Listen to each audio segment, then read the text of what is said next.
Hey everybody, my name is TaoMan, and in this video I will show you how you can simply delete your Discord server in Discord. So let's start. The first thing I want to do is just be in Discord, then click on your server and go left top corner and click here server settings.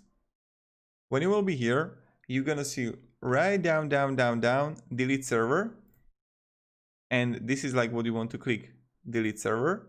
And now if you want to delete it, all you have to do is just write this name of your server and then you will delete. Of course, I'm not going to delete my server, but this is probably how we do it. Not probably, this is how you actually do it.